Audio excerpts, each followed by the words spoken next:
Good afternoon, everybody. Yesterday, we saw the great lengths that Donald Trump and his administration will go to abuse power in order to silence and intimidate anyone who disagrees with them. We learned through the media that federal prosecutors tried and failed to get an indictment of us from a grand jury. This is outrageous. I want to be clear about something. This is not a good news story. This is a story about how Donald Trump and his cronies are trying to break our system in order to silence lawfully speaks out against them, and to send a signal to every American that they better think twice before they speak out, or they might be next. I want to emphasize this because it's important. Federal prosecutors went to a grand jury to seek criminal charges against members of the United States Senate for something we said. They tried to have us charged and thrown into jail because we said something that they didn't like, because we repeated what the law actually is. This happened here. This is straight from the authoritarian playbook. This did not happen in Russia or China. In Russia and China, we see these things. This didn't happen decades ago. It happened less than a mile from this building in the United States of America yesterday. And it was carried out by a federal prosecutor who got unanimous Republican support in August. It was authorized by an attorney general who is serving as the president's personal attack dog. Folks, this is the master alarm flashing for our democracy. It is threatening the very foundation of our system, that we have a right to free speech, to lawfully speak out and protest our government without fear of retaliation. That we have a Congress whose responsibility and obligation is to oversee and criticize, when necessary, the executive branch. That we have a Department of Justice that is independent and loyal to the Constitution, not to one man. Donald Trump and his lackeys are putting all of that at risk for their own power. They don't care about everyday Americans. They don't care about the struggles that people are facing with rising costs and a crappy economy. They don't care about using the justice system to go after real criminals. They care about themselves, their own power, and their own wealth. We know the law and the Constitution is on our side. We saw that yesterday when U.S. citizens, the members of a grand jury, they took a stand and said no. And I'm also waiting for an important decision by a federal judge in my case against Pete Hegseth, who this president and Republicans in the Senate chose to give tremendous power. Where are they? Where are the free speech absolutist Republicans now, who were so concerned about the weaponization of government? What happened to them? Where are they as Donald Trump tries to throw senators and representatives in jail for what they say? The best moment for them to stand up Would have been in November when Donald Trump said we should be hanged for this video. But the next best moment, well, that is right now. Because our democracy has been around for 250 years, but it is not guaranteed. From the very beginning of our nation, it has depended on the willingness of patriotic Americans to fight for it. Senator Slotkin and I, we did not ask for this. We're just the first through the breach. But you'll be damn sure that we are not going to back down. We've been in war zones for this country. We fought our country's enemies. This doesn't intimidate us. And we know that this is much bigger than the two of us. The most patriotic thing that any American can do right now is to continue exercising our rights, continue speaking truth to power, and not backing down. Thank you.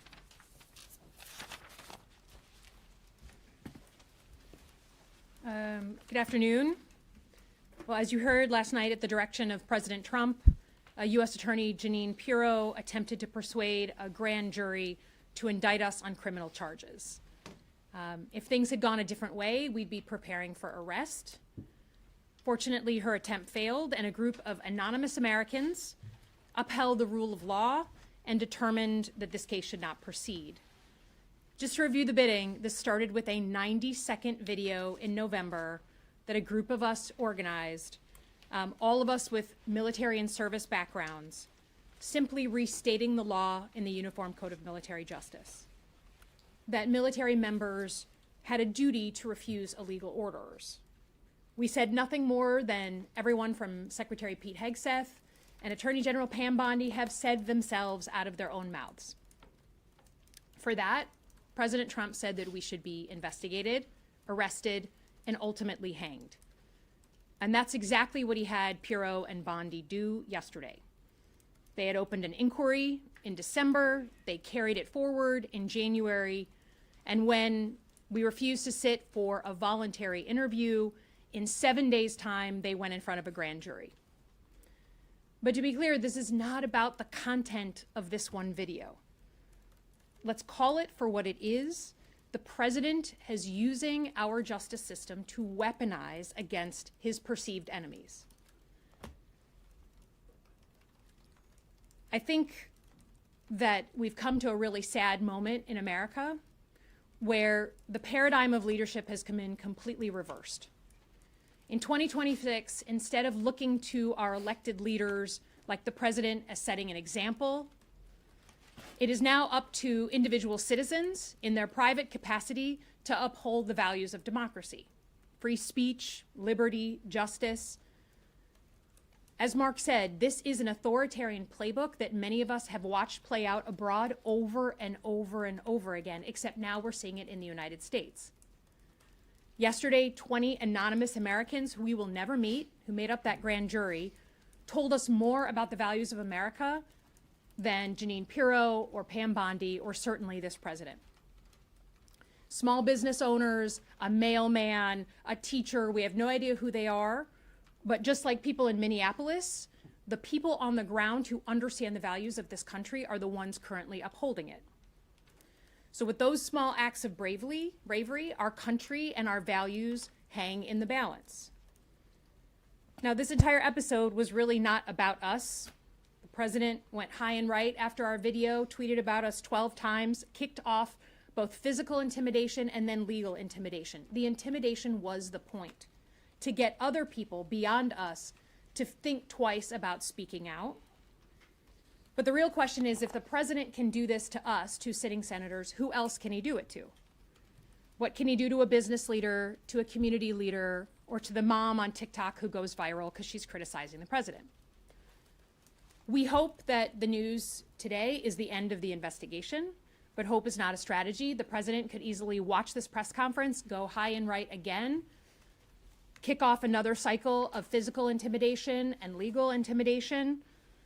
So we need to stay on offense. And I think both Senator Kelly and I have kept all of our legal options open as we go forward. Some of you know that I recently lost my father a couple weeks ago. And my father taught me two things. He taught me right from wrong, and he taught me to love this country.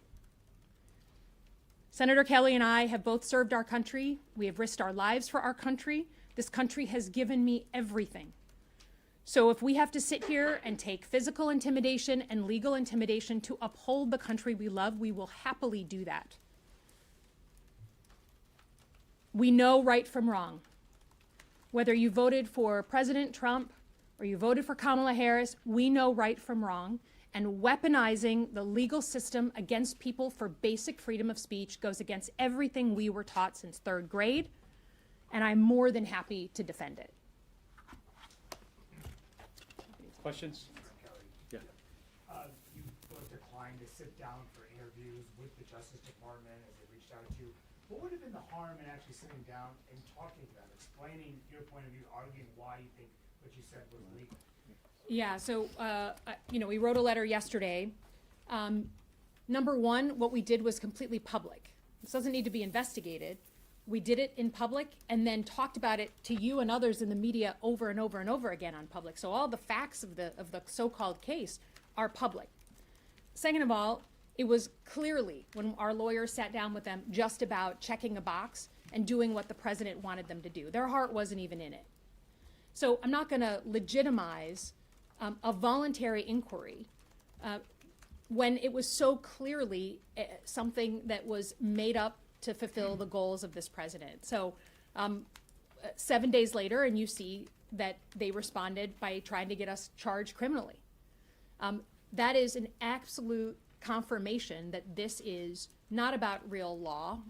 It's about weaponizing the justice system against people you disagree with. Yeah, so Tom Tillis, one of your Republican colleagues, sits on the Judiciary Committee, voted to confirm most of the members of the DOJ.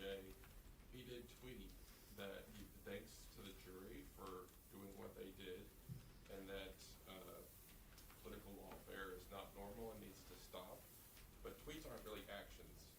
Do you need to see Republican senators, House members, people who have real power here talk about actions and not just complaints or sort of tweeting solidarity? Well, we appreciate Senator Tillis's comments, for sure. There isn't a lot to point to out there from the other side of the aisle. I've received some, private communication from a couple of others, but not a lot publicly. So what you're talking about is the next step. Is it possible we could see something like that in the coming days? Yeah, I suppose. I'm not going to hold my breath here. We need to hear more from the leadership in the Republican Party, both here in the Senate, in the House. I think many of you saw what Mike Johnson, said the other day. He seems to be fully, on board with us being thrown into jail. Yeah, I'd like to see, more from the other side of the aisle, but we're going to have to see what happens in the coming days. Yeah. Senator, Leader Thune told my colleague here at the Punch Bowl this morning that he said, quote, "That's the judicial system at work, I guess." Can you respond to that? Can you also say whether you consider this an impeachable offense? Well, this isn't the judicial system at work. It's not supposed to work like this. It's not supposed to be a president deciding, right out of the gate here that members of the United States Senate should be hanged, calling for our execution. And then I guess when he realized that was not a good idea, or somebody told him, that's ridiculous, then he went with prosecution for something that is in the First Amendment. And by the way, this isn't just obviously about us. This is you guys too. You're going to find yourself in the same situation that Don Lemon is in if this continues the way I think the president and the people who work directly for him would like it to continue. So, I hope to hear more from Leader Thune about this. I guess this is the way the system is supposed to work. Well, if you go back historically, rare that this happens. In 2013, there were 165,000 indictments There were 5 that were not successful. Just 5. This process has a 99.997 success rate. Yes, I did the math for 2013. I don't know what it is this year. It's hard to find the data. But he had every intention yesterday of being successful. I think he did, Pam Bondi did, U.S. Attorney did, of being successful and throwing the 2 of us in jail. Senator, do you know? Yeah. Excuse me. Do you know precisely what charges federal prosecutors sought indictment on, and do you know what statute was violated, and what was the legal defense presented? No, we literally are finding out from the media, and everything. We have not been formally told what they were trying to charge us with and what law they were using. It's just what we're hearing through the media, which is, again, part and parcel. And I would just say, to the last point about our colleague saying something, I appreciate Senator Tillis saying something. He's gone further than anybody else. But it's just a sad moment when anonymous grand jurors, just citizens called at random in Washington, D.C., have more bravery to uphold basic rule of law and stand for that than some of our colleagues here in the Senate. And by the way, in a grand jury, you do not get to present a legal defense. It's only the prosecutor and the jurors, and it's secret. So we don't know what the answer to your question is. We don't ever expect to really find out. Yeah. Senator Slotkin, last week you said you were considering suing Bondi. Have you made any further determination on what you plan to do? Yeah, so last week we just sent a letter in line with the law asking both Bondi and Pirro to retain all their records should I choose in the future to sue, under my constitutional rights. And then earlier today, we sent a letter back to them saying, okay, after the failure in court yesterday, can we please confirm with you that this is over, that you're not going to try yet another attempt at investigation, arrest, prosecution, et cetera, et cetera. So I'm keeping all my options open. Obviously, Senator Kelly has already moved in these ways. But I think I had a real epiphany in December when the first FBI inquiry paperwork came over. I had a lot of people tell me, just sit quiet, keep your head down, let Christmas happen, and this will hopefully all go away, right? And you go into Christmas break and you're not talking about politics during the holiday season. And I came back, and January 5th, here's another piece of paperwork now from the Department of Justice and Pirro saying, no, we're pursuing this. So sitting down and taking it and being quiet doesn't actually make you safer. Going on offense seems to be the only way to get their attention. So I certainly reserve that right of keeping all those options open. You answered my question on what your legal options are going to be, but I have 2 questions. Do you anticipate this to be the end of the road for this, or do you anticipate them to continue to try to do something in this regard? And also, have you heard from any members of the military who have heeded your advice, the idea that they have ignored what they deem to be illegal orders? Well, the first part of your question, I don't put anything past them. Donald Trump has a pretty limited, on from things, and he doesn't take bad news well, and he's got quite the ego that I think it makes it difficult for him to move on and see what the writing on the wall here is. He should know that the Constitution is on our side. Second part of your question about people reaching out to me, of course, many, including 3 and 4 stars, retired service members, who have told me that they have changed what they do and what they say publicly in their retirement because of what has happened to us. That's already happened. I hope in time that corrects itself when they see that Senator Slotkin and I standing up to these bullies, to this administration that clearly does not care about the Constitution or the rule of law, that assuming we're successful in this over a period of time, that will correct itself, and members of the military will, former members, retired service members, and veterans, and all U.S. citizens can get back to a place where they feel free to exercise their First Amendment rights. I feel very firmly that the president has created a climate of fear, whether it's our universities, our media, CEOs, and the impact of, his tariffs, that everyone is self-censoring themselves because they're scared of physical intimidation and legal intimidation, the spotlight being placed on them. And so I think, we just made the clear decision that we're not going to go down like that, because it doesn't get better. It just gets worse. And if fear is contagious, hopefully so is courage. And I think right now, certainly I'm drawing inspiration from, people like the grand jury, people like folks peacefully protesting in Minneapolis. Like, I think the common citizen right now is showing the country and the world how to stand up for the values you believe in.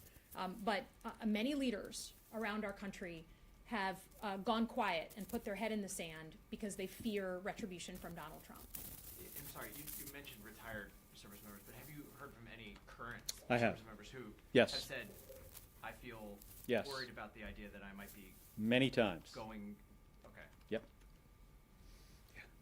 Just to follow up on what Frank was asking, have you heard from service members who have said that they have not followed orders that they believe were illegal in response to your video? I have spoken to people, current and former, who have dealt with this issue. Sure, I mean, you see them on TV, often, on cable news, they talk about often JAGs, who wound up, in this situation, or senior leadership, that have said, on occasion that they have, dealt with, this issue. But it's pretty black and white. I mean, it's on a plaque, at West Point. When the law and orders are in conflict, you follow the law. It's something we're all taught. I was taught about this in naval science class at the U.S. Merchant Marine Academy. Some people are reminded of this, depending on what kind of unit you are in. You're reminded of it frequently, but not everybody. And it was a very simple message. But yeah, I mean, that is something that happens on occasion to people who serve, especially if they serve for a long period of time, and if they serve in roles where they are, directly involved in combat operations. What would you say, or to someone who's not a U.S. senator and can't go on offense if they get into a situation like this? And my second question is, what type of toll emotionally has this taken on you guys, if anything? Well, I mean, I think part of the reason, certainly I'm doing it, and I think both of us, is because if the average citizen had the physical threats and then the legal threats that we've been facing, you understand why people just go to ground, right? Just the ability to hire a lawyer, right? And as a senator, I have the ability to stand up a legal defense fund and help pay for the lawyer that I need to defend myself. The average citizen can't do that, right? And the average citizen doesn't get Capitol Police when there's 24/7 threats against you and your house and your family and your parents. So I feel like I'm doing it because others cannot.